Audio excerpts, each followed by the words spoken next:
broken down and tired of living life on a merry-go-round. And you can find the fighter, but I see it in you, so we go walk it out. And ooh,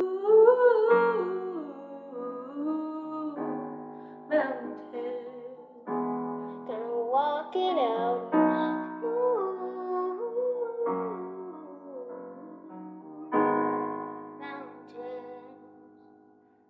And I'll rise up, I'll rise like the day.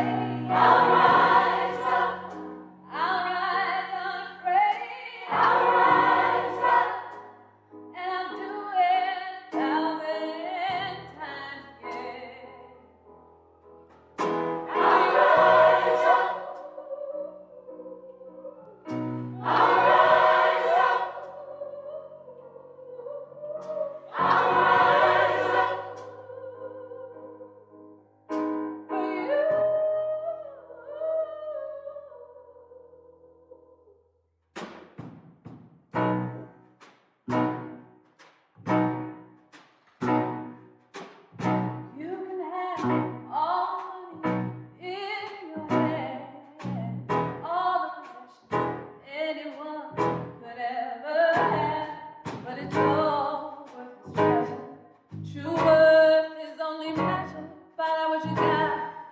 You got in your heart.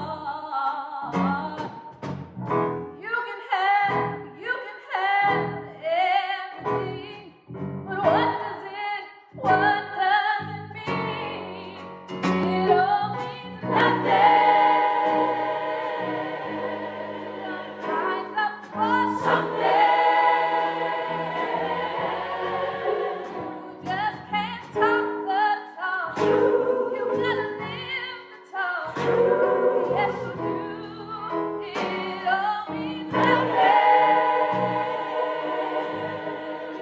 Rise up for something. Rise up for you. Self-respect, dignity. If it's all that you've done, it's all that you need. And without that, you don't have a thing.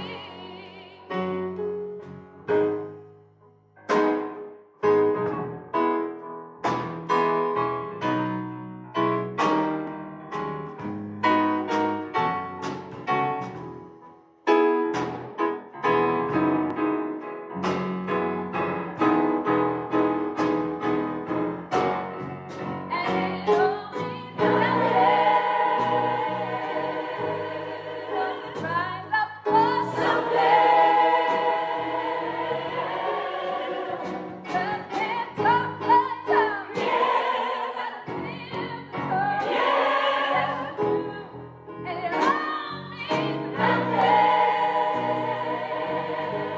So rise up for something. Rise up for you. Rise up, peace for you. And I'll rise up for you. Rise up, peace for you. And I'll rise up for you.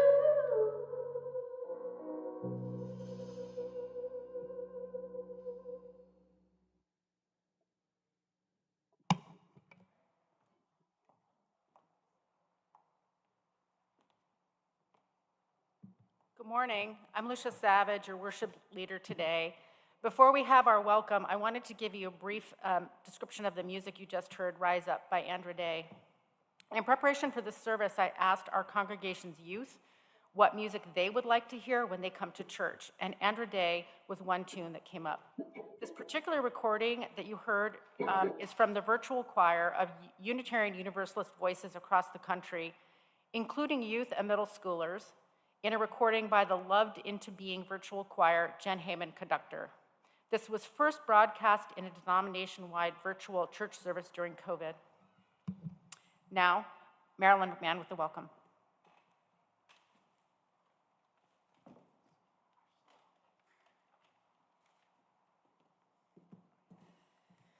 Good morning. Hello, I'm Marilyn McMahon, a member of the Board of Trustees. Welcome to the First Unitarian Church of Oakland. We are an intentionally inclusive and anti-oppressive religious community. As Unitarian Universalists, we come together around a few core values and beliefs, such as the intrinsic worth and dignity of every human being, and we value the variety of our perspectives and beliefs. Whatever your background, whatever brought you here this morning, we're glad you've joined us.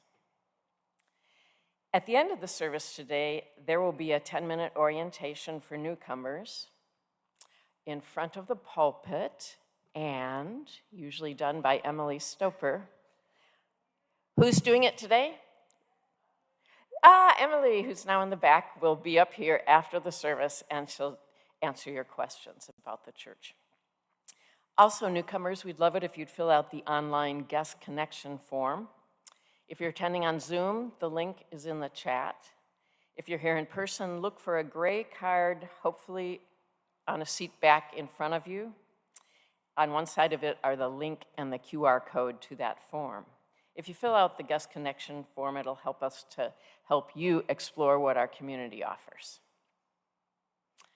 Good morning, everyone, and welcome. Now I'll read the land acknowledgement.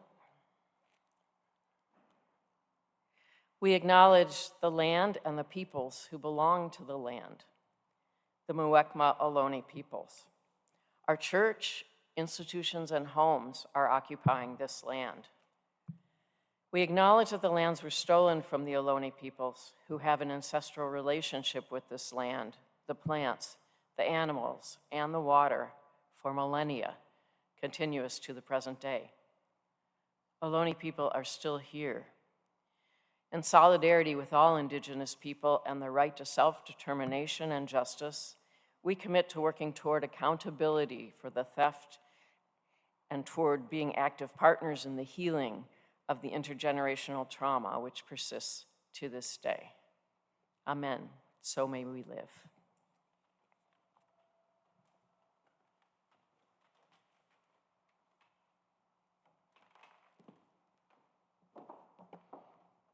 We will now light our candles. First, our peace candle. And the reading is from an article entitled UU Youth Lead. Will we follow? Written by the Office of Youth and Young Adult Ministries of the UUA. We pray for our minds and hearts to be open to the message of younger generations. We pray that we may find it within ourselves to offer practical, financial, and emotional support to all youth who fight for their lives. We pray for physical safety, which is never guaranteed, whether you exercise your voice because enough is enough or because Black Lives Matter. We pray for your endurance, your resilience. We pray for the transformation of those in power and the transformation of the structures that keep them in power. We pray with you, for ourselves, and for generations to come.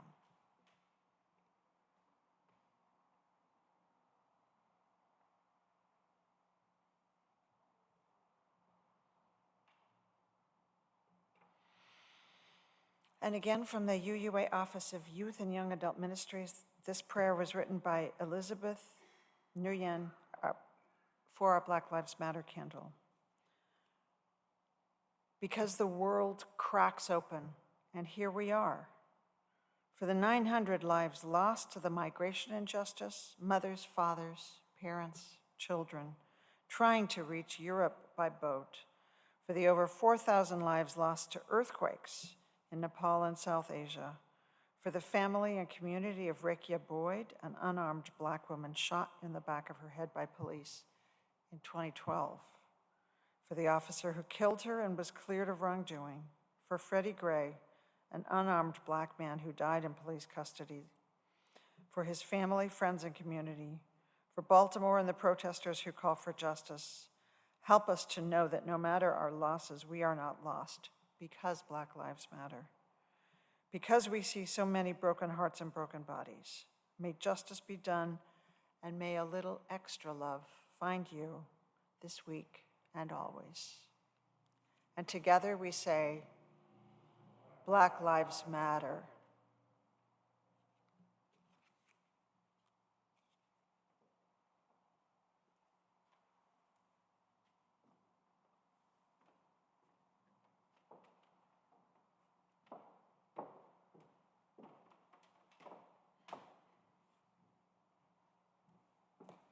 Will you now join with me in saying our chalice lighting? And if you know the hand symbols, please follow along. I'll do my best to do them up here. I'm not very good at them.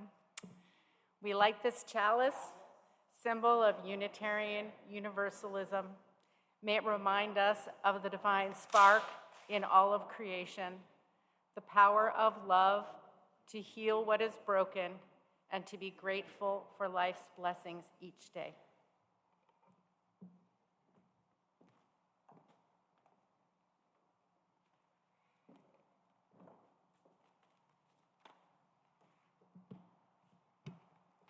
Nearly every week, we proclaim that we are building a multiracial, multicultural, multi-generational, anti-racist religious community.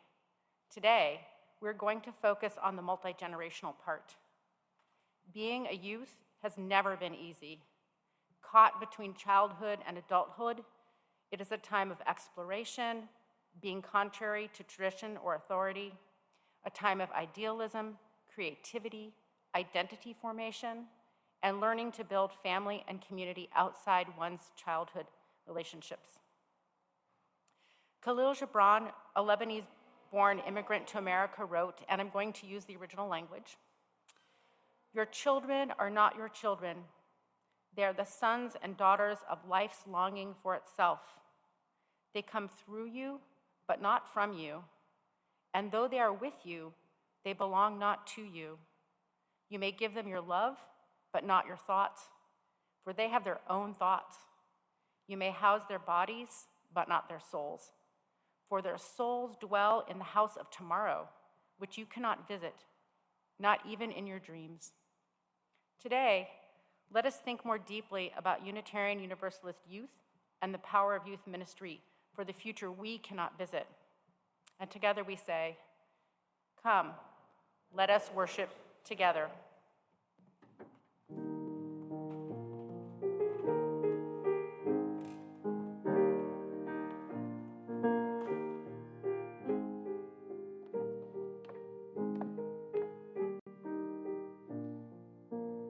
Thank you for rising as you are able. We're going to sing a small round that was written by Lynn Unger when she was in her mid-20s. Lynn Unger is a Unitarian Universalist minister who preaches with the Church of the Larger Fellowship. This is based on a text from Rumi, who was a 13th century poet born in what is now Afghanistan. All the words are on the screen in front of you, and we're going to sing it through together twice, and then we're going to have part A here, which I will lead, and part B here, which Jody will lead.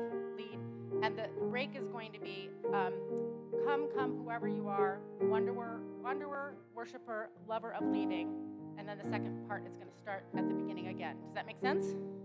All right.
Hopefully I didn't hurt it, Mateo.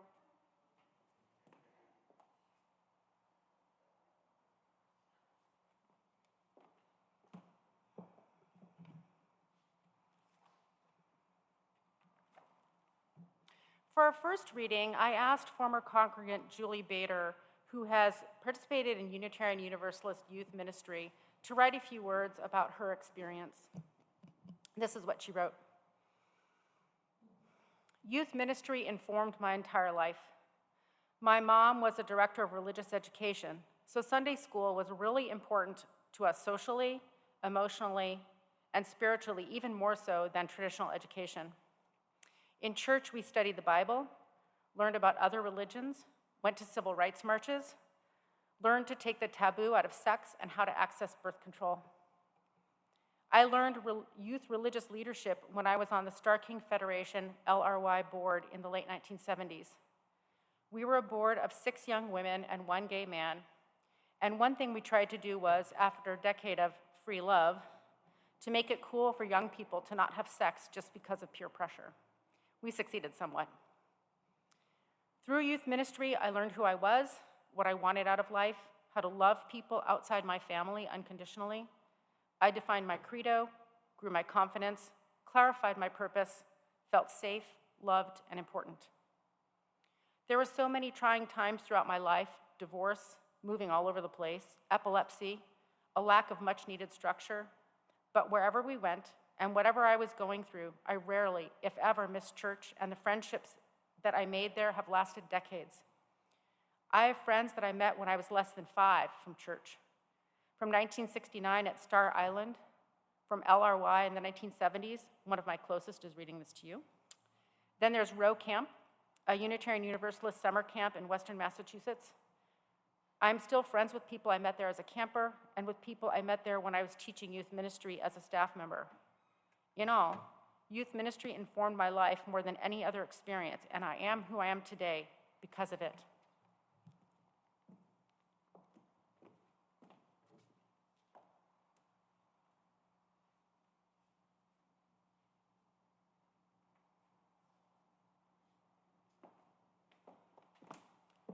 With that note about the connections that youth ministry has brought into someone's life, I invite you now to take a few moments to greet one another. Be mindful of people's preferences for physical distance and masking, but please enjoy a few minutes of camaraderie.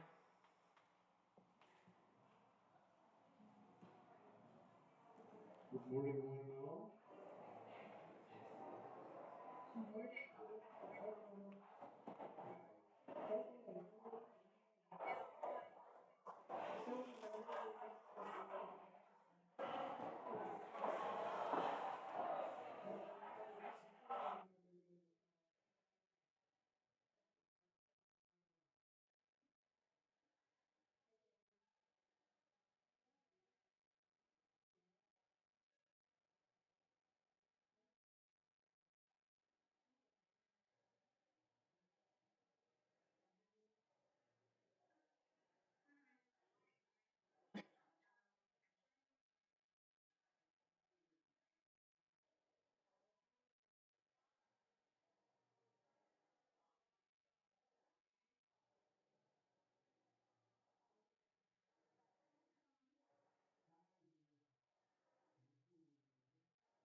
Next,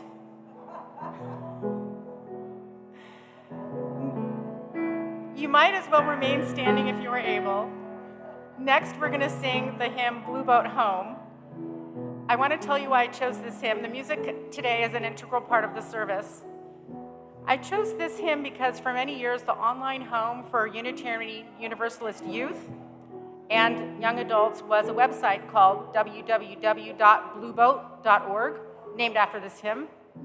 That website is still up and has a lot of great content. So please join me after Renee finishes the introduction and sing Blue Boat Home. The words are on your screen.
Blue Boat Home is a beautiful hymn with images that inspire me. But for today's service, I asked a few of our own youth if they would like to participate, to potentially speak what inspires them. Cade said yes, and will now read a poem by Warsan Shire, a Somali-British writer and poet born in Nairobi and raised in London, who has collaborated with Beyonce and Disney, among others. Ms. Shire currently lives in LA with her husband and 2 children. It's a very powerful visual poem that speaks of anger, homesickness, war, and intention. Take a moment to breathe so you can fully listen to Cade. Hi. A loop, a girl born to each family, prelude to suffering. Bless the baby girl, call of dissatisfaction, patron saint of not good enough. Are you there, God? It's me, Warsan. Maladaptive daydreaming, obsessive, dissociative. Born to a lullaby, laminating melanin. Newborn ears checked for the first signs of color. At first I was afraid, I was petrified. The child we rise every night to veil from her ill, protecting body and home from intruders. She wakes with a fright, someone cutting the rope, something creeping deep inside of her. Are you there, God? It's me, the ugly one. Bless the type 4 child, scalp massaged with milk of cruelty. Cranium cursed, crushed between adult knees, drenched in pink lotion. Everything you did to me, I remember. Mama, I made it out of your home alive, raised by the voices in my head. Thank you.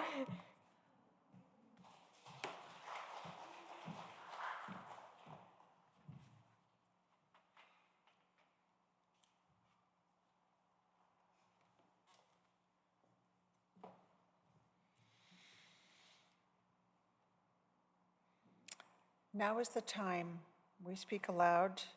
Names of those we wish to memorialize are to be held in community.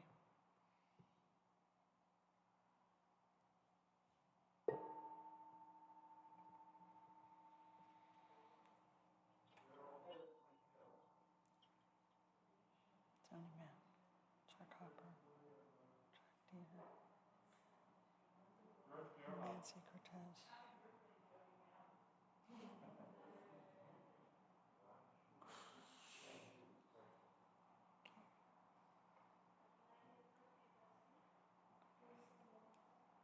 So great to see Betty and Richard here.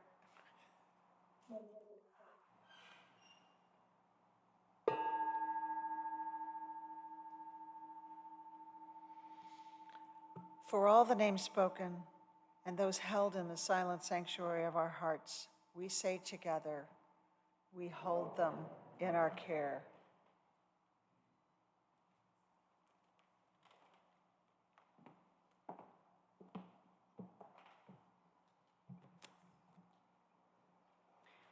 My prayer for us this morning is adapted from a prayer by the Reverend Joseph Cherry, a biracial Unitarian Universalist minister originally from Detroit, Michigan. We come together as a community on Sunday for diverse reasons, to remind ourselves that we are not alone, to build and strengthen our connections to one another, to recalibrate our moral compass for the week ahead, to sit in our womb-like building, to sing together, to do justice, to bring our values to life in the world around us. If we have any hope of transforming the world and changing ourselves, we must be bold enough to step into our discomfort, brave enough to be clumsy there, loving enough to forgive ourselves and others, patient enough to lovingly support those becoming adults around us. May we, as people of faith, be granted the strength to be so bold, so brave, so patient, and so loving. May it be so.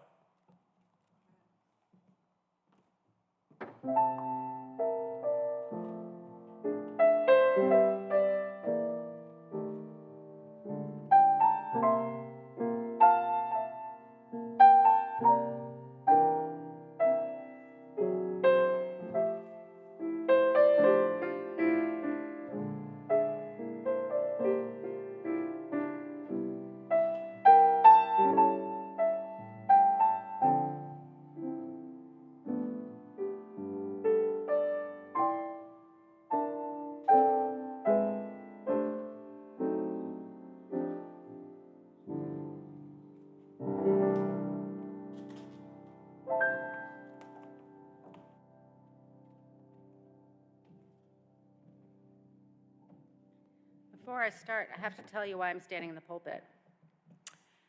Often our lay leaders speak from the lectern, but I chose to stand from the pulpit today because a very ancient aspect of Protestant religious practice is the individual layperson, not ordained, holding the communion cup in their own hand and serving each other communion.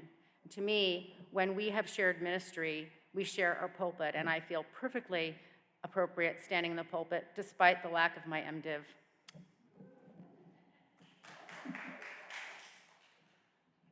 All right. We hope that demography is destiny, don't we? Or at least some of us. How many of you have looked at electoral maps with their data cuts that separate the 18 to 35-year-olds from the rest of us old farts? That's right. I have. How many of you cheered the Oakland high school students who sought the right to vote in local elections that can have such an impact on school, recreation, and youth quality of life? I did. And think about the youth and young adults who founded the Movement for Black Lives, or the teens from Parkland who founded Never Again. The day after the 2016 election, I called my mother from Washington, D.C. She was in California and was 88 years old. She had grown up in the segregated South, but all her life was a progressive working to dismantle structural racism. She was so distressed about the outcome of the election, she was paralyzed with anxiety. But even that morning, the very next day, the political scientists had already figured out that the outcome would have been different if the only voters had been people 18 to 35. And if you are participating in the Journey Towards Wholeness sponsored common read of Mistakes and Miracles, and you've gotten past chapter 2, you will know that demography is important, but it's not destiny. It's not nearly enough. We need people to demonstrate our UU values, we need leaders, and we need hope. And our youth is where that all comes into being. In preparing for this talk today, I had this moment where I wondered, is the Sacramento Unitarian Universalist Church the center of gravity for youth ministry on the West Coast? Let's look at that for a moment. First, how many of you have seen the Barbie movie? Oh, you should go if you haven't. What about Lady Bird, the movie about the girl growing up in Sacramento? Turns out that Greta Gerwig, who produced and directed both movies, was a youth at the Sacramento Unitarian Universalist Church, according to an interview with UU World, our bi-monthly magazine. It is also the place where I attended my first Unitarian Universalist Youth Overnight, or CON. That's quite a tongue twister, UU Youth, so I might just say youth, and you know I'm not talking about all the other denominations. It was at this con in Sacramento that I first met Katrinka Ford, one of UU Oakland's members, who's here today. Turns out some of my friends in the Sacramento local were high school classmates of Mark, my husband, who I met 10 years later. As you can see, I kind of wondered what was going on at that Sacramento church. But thinking about our youth deserves a little bit more of a serious approach. Corless did a great job last week of asking us to think about being elders, one aspect of multi-generationalism. Today, let's talk about another aspect, the power of youth ministry. This spring, UU World, our Movements by Monthly magazine, did a long story about youth mental health. In that story, Reverend Leslie Takahashi of the Mount Diablo Unitarian Universalist Church says that when times are tough, we need to double down on youth programming, not cut it back. That is a hard call to make when there are lots fewer people in the sanctuary, finances are being cut back, and other needs seem imminent and urgent. But Reverend Takahashi's comment reminded me about all the amazing youth I have known in my life. People who went on to become significant leaders in the Unitarian Universalist movement and in life writ large. I know that youth ministry can and has saved lives for decades because youth who did not fit in at their high schools or with their peers found a place of love, support, and acceptance in youth programs. Powerful to know we can save a life. Youth ministry also grows leaders. And finally, youth ministry is a place for those who are becoming adults to practice UU principles. I'm going to talk about all three of these things. To set the stage, I thought I'd read to you a list of Unitarian Universalist ministers I personally know or know of who found their inspiration as Unitarian Universalist teenagers. This is not a complete list, it's just people I know, but even this is impressive and includes several former ministers or members here in Oakland. Wayne Arneson, Rob Eller Isaacs, Marsh Agabert, Mark Morrison Reed, Rochelle Russell, Rosemary Dodd, that's David Dodd's daughter, for those of you who've been around as long as I have, Marcus Liefert, and Lynn Unger. Next, let's notice that among us are many congregants who also participated in youth ministry and who, 201, are active in our congregation's shared ministry. Again, these are just people I know. There are probably many more of you I do not know about, so apologies if I left you out. And by the way, what a great prompt for coffee hour. Don Schumacher, Tom Haw, Chuck Rosine, Katrinka Ford, Dan Goss, Lila Ibrahim, Sarah Letzen. Any others want to raise their hands right now who grew up in UU Youth? All right, Nancy, Sarah. There are others still who do not come to church now, but when they did, they were active in our shared ministry, such as Julie Bader and Rachel Stearns, and I haven't even touched upon the people in other congregations. And to be clear, we're talking about teenagers here, so no doubt many of them inhaled, experimented sexually, all the stuff teenagers do. So I want to pause for a moment and acknowledge that, like all ministries, youth ministry is made up of human beings with all their failings. I came up through youth ministry in the late 1970s in Northern California. This was a time and place with its own special kind of dangerously unstructured setting for teens, because then so many adults who should have been looking out for the teens were checked out searching for their own adult identities. I don't want anyone to think I think youth ministry is always helpful for everyone, never resulted in harm to youth, or was in any way perfect. But when I read that UU World article, and when I think about how awful it has been for the young youth during the pandemic, and the poison of social media that magnifies peer pressure 1,000-fold, I wanted to take my 20 minutes to celebrate the powerful good youth ministry can yield. Youth ministry saves lives. As Reverend Takahashi put it, quote, "Over the years, I've come to understand that our RE spaces and alternative community for children and youth are an alternative community for children and youth who might not have the sense of community always in other places. As a place of hope when things feel hopeless, they are essential." High school can be hard. There's a lot of pressure academically. There's social pressure and social media making that worse. For some, there's peer pressure coupled with economic pressure and consumer culture. Throw in structural racism, laws that restrict girls' healthcare choices, and anti-trans news headlines, and it's a mess out there for teens. Youth are distancing themselves from their families as they grow up, trying on new personae, sometimes frequently, maybe thinking about their sexuality. It can be lonely. We know that there's an epidemic of loneliness for all of us. The Surgeon General wrote a whole book about it. But for kids, COVID made loneliness worse. And for youth, that sense of not fitting in can be excruciating.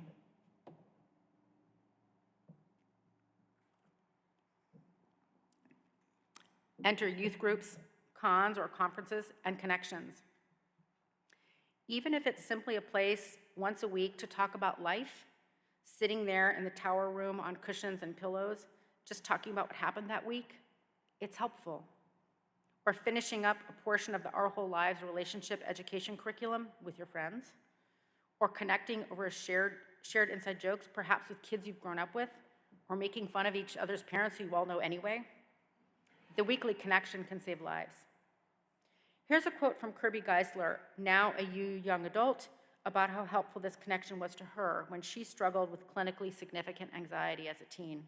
Quote, speaking of cons, she says, "Just the sheer volume of people willing to sit with me, take a walk with me, suggest options to me when I was in a very anxious and uncomfortable mindset, it helped." So now I'm going to get a little personal. Close church friends will tell you that I'm a very big fan of professional ministers who, when they preach well, leave me with an impactful message without ever saying I. I don't have that skill. I also realized this year that even though I've worshiped here for many decades, my life before UU Oakland may be completely unknown to most of you. So here's how youth ministry saved my life. Well, not really saved it, but gave me a shelter from a storm of family dysfunction that swirled around me from the time I was 12 until I left for college. It's pretty simple. My LRY stands for Liberal Religious Youth. My LRY friends in Walnut Creek and Palo Alto, my home locals, and in the Star King district generally, were my shelter from a storm at home that included a mother hospitalized for nearly 3 months at Napa State Hospital due to mental illness, and 2.5 years in a halfway house after. A storm that included a father who, when the shit hit the fan, he hit the bottle. Plus a divorce and resultant downward economic spiral. My LRY friends, some of whom I'm close to even now, showed me the unconditional love and acceptance I did not find anywhere else. I'm with Kirby. Just the sheer volume of people willing to sit with me, to walk with me, it helped. Not to mention the people piles, the hugs, the conference mailboxes, learning to cook spaghetti for 100, and a sense that people were really seeing you, not the person you pretended to be at high school. My LRY friends knew the situation at home, and if my sister and I needed a ride to an LRY meeting because Dad was drunk, they would come out of their way to pick us up. When my family imploded, and as the youngest child, I was the only kid still left at home, the mom of an LRY friend even offered to foster me until high school ended. That mom? St. Margaret Woodside, Julie Bader's mother. Youth ministry can save lives. Youth ministry grows leaders. Well, this should have been self-evident given the list of above denominational leaders and congregational leaders who all came up through youth programming, but let's dig in a little bit more. First, let's consider James Reeb, the UU minister who was killed when he went to Selma, Alabama for voting rights. If you saw the movie Selma, he's the one Common. That's a rapper for those of you who don't follow popular music, that Common called a priest. Well, Reverend Reeb was a youth minister at All Souls Unitarian in DC before going to Boston and on to Selma. In Washington, he worked with the congregation's youth as well as leading the congregation's efforts on equitable housing, which included youth in the activity. Second, let's consider the Unitarian Universalist congregation of Ridgewood, New Jersey. This is an excerpt from their centennial history. Quote, "At LRY meetings, young people discussed philosophy, foreign policy, government, and socialism. By 1957, the LRY had become largely self-sustaining, assuming responsibility for conducting an occasional coffee hour for the society and raising its own funds to send LRY members to Star Island, that's a UU camp, during the last week of June each year. An especially transforming experience was reported by Philip Valonis at the 1960, the year is important here, the 1960 annual meeting of the society. LRY members spent 5 days in Harlem at a residential seminar sponsored by the American Friends Service Committee. Now remember, this is 1960, 4 years before the Civil Rights Act of 1964, and interracial housing was not common. Back to the quote. The experience of living in a racially integrated tenement was unforgettable. Or consider that for many decades, youth ministry in the form of YRUU, that means Young Religious Unitarian Universalists, and LRY were quasi-youth-led organizations. Districts had youth boards to manage youth programs and budgets across their district.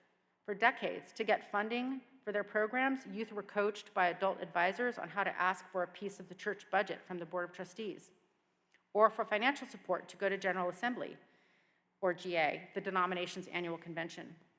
There was a national board for both LRY and YRUU. Youth just finishing high school could apply for a job, like a paid job, with the UUA youth office in Boston. You can ask Katrinka about that later. Or Lila, she's not here today because it's her birthday, but when you see her, if you know them, or you are new and just meeting them here in our church, you should talk to them about that. Anyway, quarterly meetings of the National Board included Robert's Rules of Order. Maybe Dan Goss, our oft-time parliamentarian and another member here, got his experience that way. He was involved in youth ministry. There were youth-designated board members within congregations. I was the youth rep for my board in Palo Alto.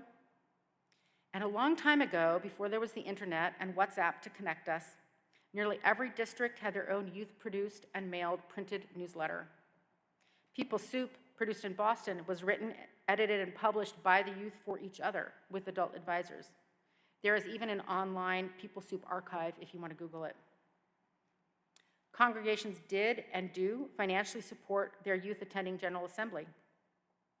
In 2012, the youth from the Pacific Central District, which was then Northern California, us, Nevada, and Hawaii, fundraised to take a bus full of youth to the Justice GA in Phoenix and to subsidize flights for the youth in Hawaii. But that's a pretty big undertaking, we were outdone by the youth from Minneapolis, who raised enough money to take a bus from Minneapolis to Phoenix and back by way of several national park visits in a 3-week road trip. Those Minneapolis kids were amazing. And by the way, if you're ever at GA, then sit near the Youth Caucus. It's the place where thoughtful and heartfelt commentary occurs without hogging the mic. The Youth Caucus has pushed us forward, probably faster than some people wanted, on issues of racial justice for decades.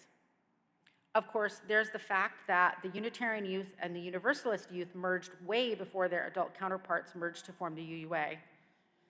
But more recently is an example from General Assembly in 2015.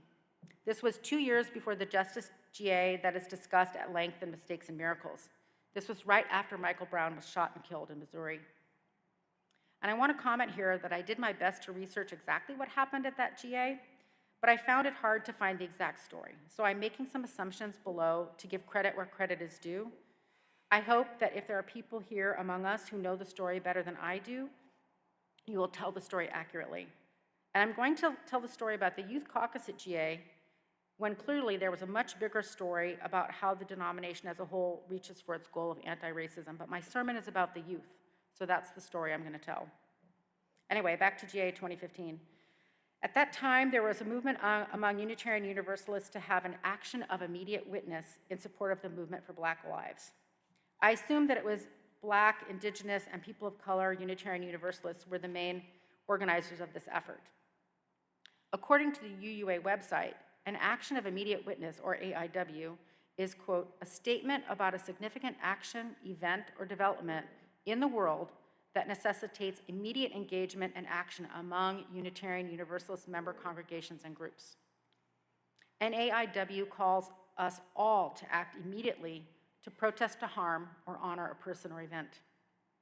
We can look back now and may even be thinking, duh, of course we needed immediate witness. Michael Brown had just been shot. But to others at GA that year, the AIW in support of the movement for Black lives felt like too much, too soon. The proposal was apparently very controversial. However, the Youth Caucus did what it could to support the movement for Black lives and the AIW. One youth delegate described it this way, quote, the final day of GA came along with that one last push to debate and vote on the AIWs. I recall spending almost all the allotted time for all the resolutions just on the Black Lives Matter resolution. It was a tireless and grueling debate, but by this time, our youth had distinguished themselves as a supportive and interconnected group of young people. We stood in a group for 2 hours, migrating from the pro mic to the con mic and back again, strategizing and organizing words to say and people to say them, growing as individuals and a group. So yes, Unitarian Universalist youth have often successfully rocked the boat of state convention. As Ralph Waldo Emerson wrote, passion rebuilds the world for the youth. It makes all things alive and significant. And thank goodness for that. The Youth Caucus advocating for the action for immediate witness teaches one more thing as well. Youth ministry is a place where youth can put into practice what they've learned throughout their lives in their home congregations. Here are several examples. First, Reverend Wayne Arneson, a UU retired minister who at various points served as the president of the UU Ministers Association and as head of the Ministerial Fellowship Committee, described his own moment of call to UU ministry this way. This is part narrative that I've created out of what he sent me and part his quotes, and I'll try to distinguish for you. He had a very inspiring and politically active UU minister at his church who mentored Wayne, including a position as a page in Wayne's local Canadian legislature when Wayne was in high school. At that time, Wayne thought he wanted to be a politician. It's also at the same time he joined his local LRY and, quote, started to attend regional conferences across Western Canada. The LRY experience introduced him to important adult advisors and mentors and to opportunities for creative leadership in worship, spiritual practice, group process, and governance. When high school ended, end quote, when high school ended, Wayne left LRY and turned his attention to becoming that lawyer and that politician. In college, quote, he joined a political activist organization and went to his first conference of student activists. At that conference, he was miserable, he said. I was miserable. I couldn't help but compare the quality of the experience and people attending with what I had found in LRY, unquote. He left the conference midway through and decided that he would run for president of Continental LRY in order to keep exploring what LRY still had to offer. He was elected to that post, and then he says, gradually, it dawned on me that my admiration for my local minister come politician had been built mostly on the minister's week-to-week role as a parish minister. I thought about why and how I had enjoyed and learned so much in LRY and realized that the way I could continue that journey was to become a Unitarian Universalist minister. My story from 1966 to 1972 is one of many dozen, maybe hundreds of matching stories from different eras of youth group experiences from the 1920s to the present day. Many of our most respected leaders credit their experiences in our youth ministries with the inspiration and understanding of church community that prompted them to become religious professionals. Another example is Reverend Dr. Mark Morrison Reed, a Black American Unitarian Universalist minister, scholar, and leader, who also got inspired as a youth in his congregation, the First Unitarian Church in Chicago, in the 1960s. Dr. Morrison Reed's biography on his Meadville Lombard page says, quote, "Our family life revolved around the church. My parents became leaders while I attended Sunday school and later joined what would become the Chicago Children's Choir. By the time I was in high school, I was already working as the assistant janitor and the Sunday office manager when I was elected as president of the congregation's LRY. Immersed so deeply in church work, the idea of entering the ministry naturally arose." Next, and in a different generation, is Marcus Liefert. Today, Reverend Liefert is being installed as the lead minister at the Unitarian Universalist Church of Berkeley, located in Kensington. They're probably getting robed up right now. His mothers, Francie and Laurel, are there today, and Laurel asked me to send her apologies that she couldn't be here today. She just can't be in two places at once. Laurel is our new half-time contract minister. In any event, Marcus grew up here, was a youth among us, was a worship associate in high school, and we ordained him in 2015. But this is not just about inspiring people to become ministers. It is the ordinary work of putting UU values into practice. We hold dear the right of democratic process, discussion, debate, and consensus building. When our youth argue with us, and that's you, parents and grandparents, and I've been there, they demonstrate that all are worthy and all are welcome. They demonstrate the democratic process. They demonstrate that wisdom comes from many places and experiences. That's at least 3 of the 8 principles right there. When our youth push us to evolve faster than is comfortable, like in GA in 2015, they are putting our denomination's values into action. Finally, we believe in the inherent worth and dignity of every being. We teach that principle in one of the most effective relationship curricula ever formalized, Our Whole Lives, or OWL. The OWL curriculum, developed jointly with United Church of Christ, gives our youth the courage to resist peer pressure, to have honest conversations about sex and relationships, and to understand themselves better. In 2020, the Harvard Political Review called this curriculum, quote, "one of the most well-regarded in the country," unquote. Our teens who complete OWL practice our values in the world.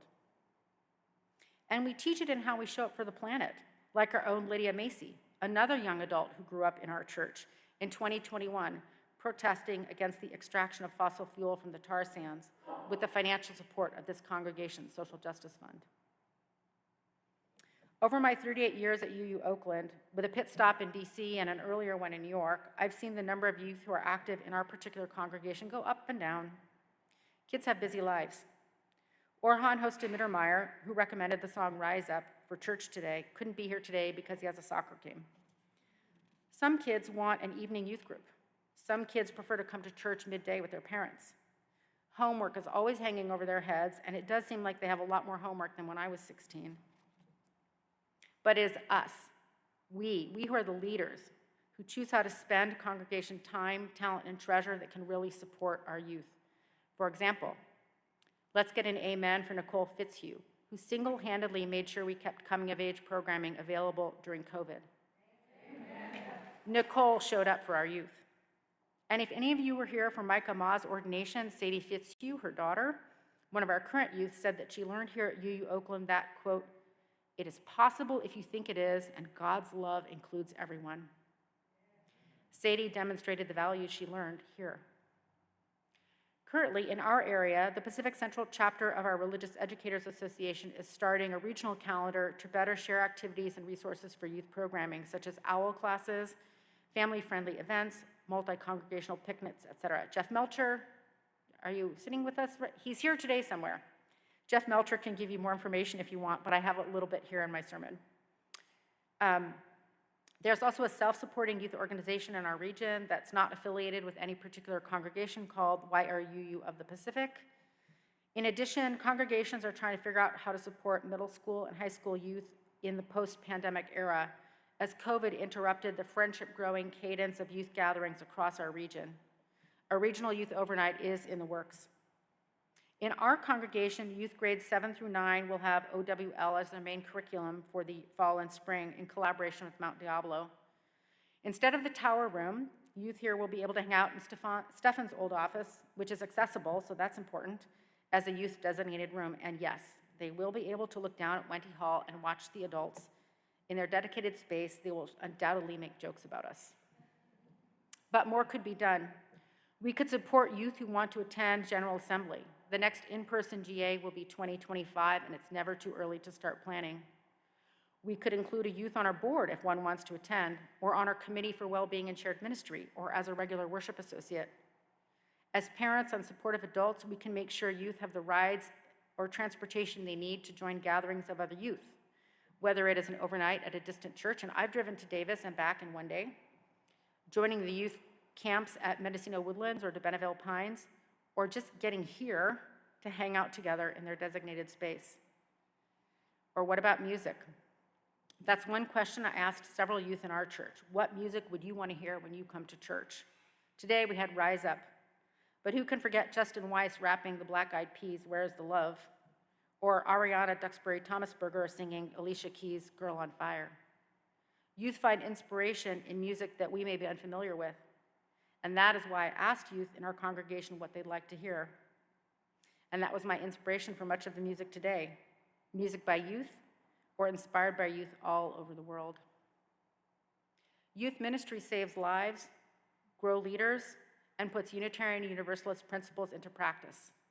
Let's have more of it. Amen.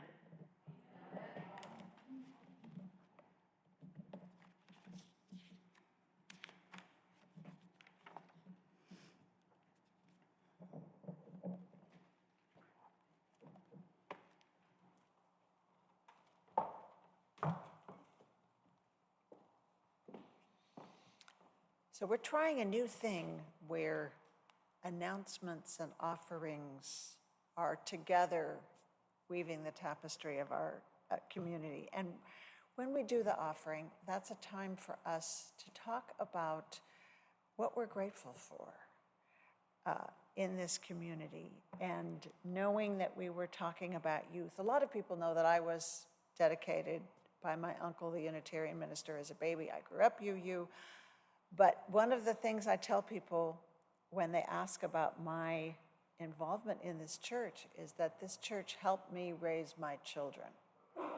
They went to RE, they ran around with their pals in retreats, they thought about what they believed, and they told the congregation. And I just want to tell a quick story. When my youngest was in high school, she said to me very seriously,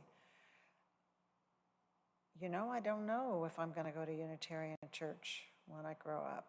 I don't know that I'm going to go to church at all." And I said, "You know, you have Unitarian values, and that's what matters to me. And it's your choice whether you attend a church or not."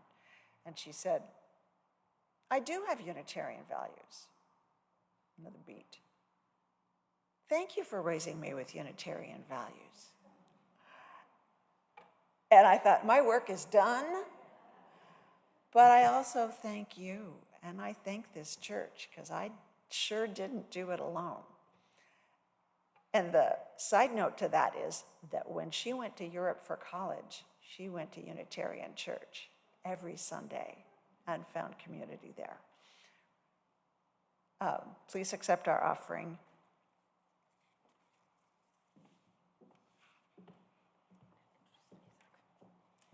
We picked some music today for the offering, which is an English version of a song written in honor of young Iranian women who rose up to reclaim their lives and liberty from the Iranian security forces. Women, Life, and Liberty.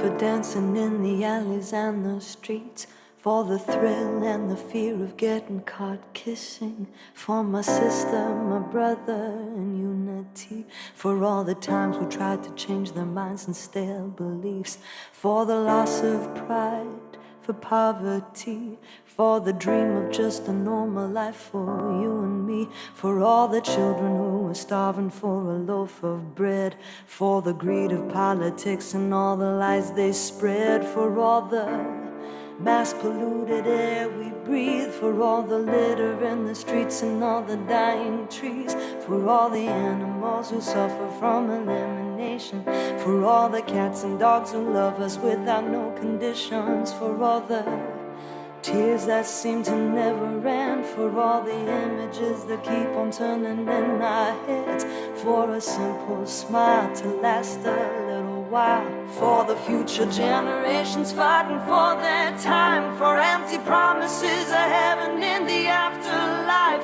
for all the imprisonment of beautiful minds, for all the babies who were born and for the ones who died, for all the times you told the truth and all the times you lied, for all the speeches that we heard about 1,000,000 times, for all the shacks and shelters that were sold to make a dime, for just a glimpse of a peaceful life, for the rising of the sun after an endless night, for all the pills we pop just to get some sleep, for all mankind in our country, for all the boys and girls who never knew equality, for woman, for life, liberty.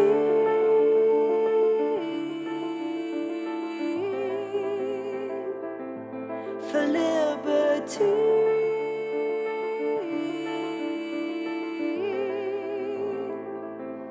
for liberty,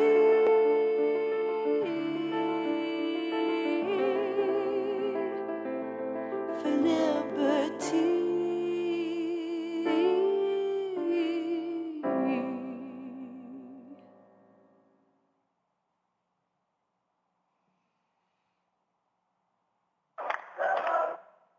Before we accept the offering, I have 3 quick announcements. First, our church read of the summer. There will be an in-person meeting immediately after service up in the library. Is that right, Janet? And there will be snacks provided, so please consider doing that. Secondly, next Sunday is our monthly potluck, so please come and bring something to share. Also, please consider helping set up and or clean up. The potluck team is always happy to have help. And lastly, since we have Reverend Laurel here concentrating on worship and helping develop worship associates, please think about whether you would like to be a worship associate, whether you would like to lead a service and give a sermon like Lucia, or help out organizing things and be on the chancel like I did today. Reverend Laurel is having an information meeting next Saturday, the 26th, from 10 to noon. I believe it's here in church. You can find out more and express your interest by sending an email to Reverend Laurel at revlaurel@uuoakland.org. And now please join us in saying our congregational commitment.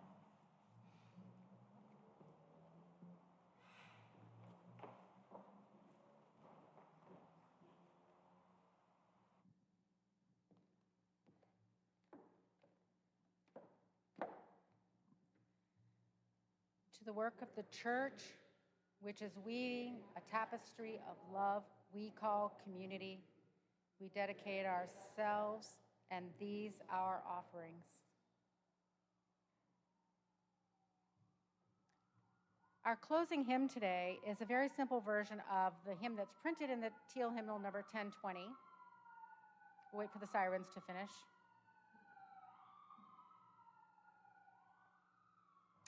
I chose this song today because in the late 1990s, this was a self-proclaimed theme song of the youth of this church.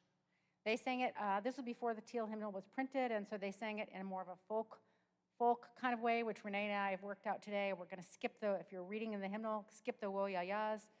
As you sing it, you have to imagine a bunch of teenagers getting muddy and rough, and you'll see the hand movements as we go.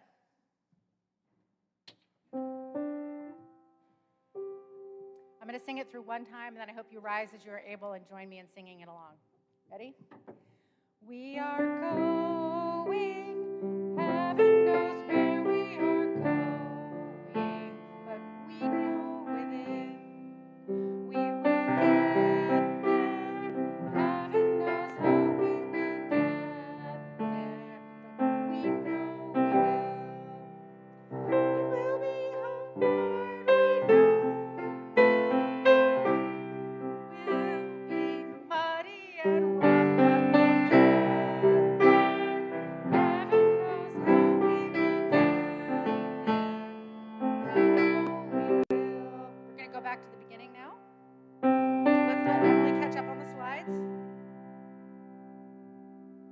right, ready?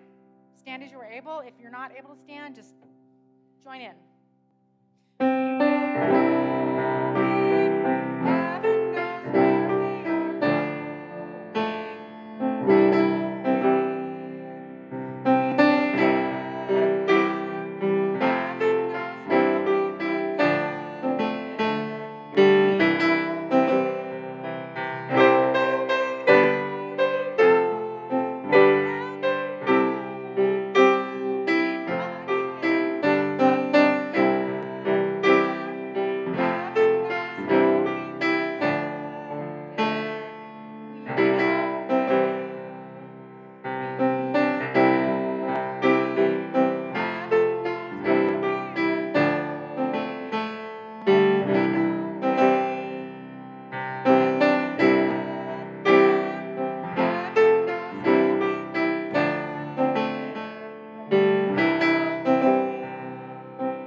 Thank you.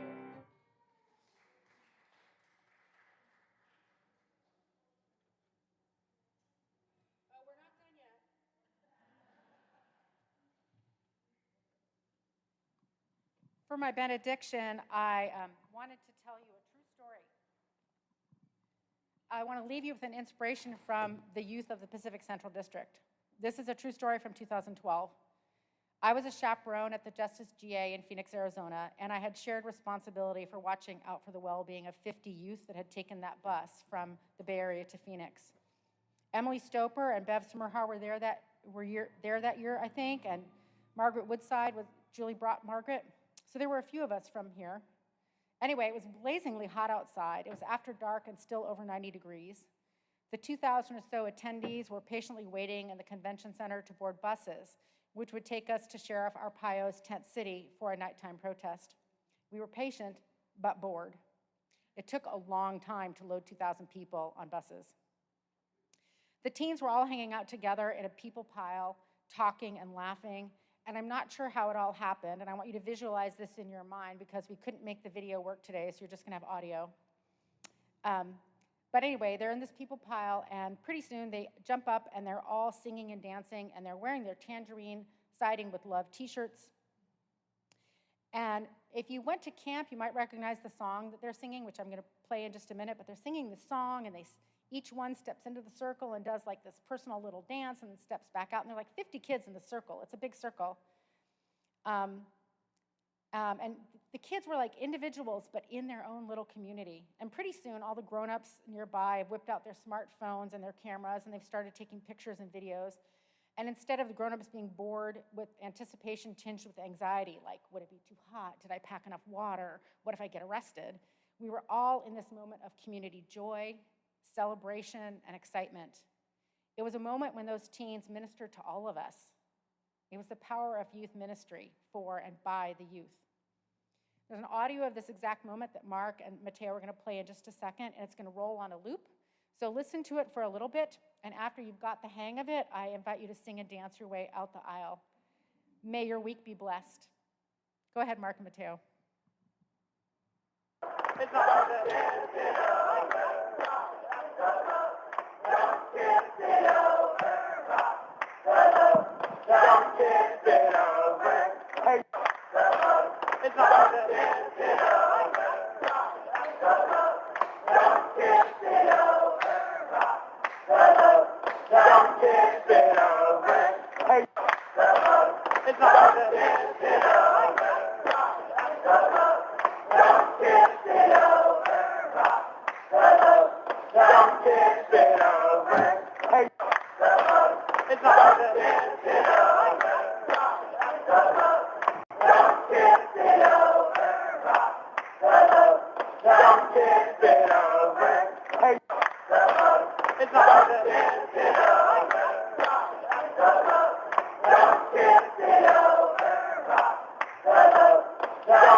It's not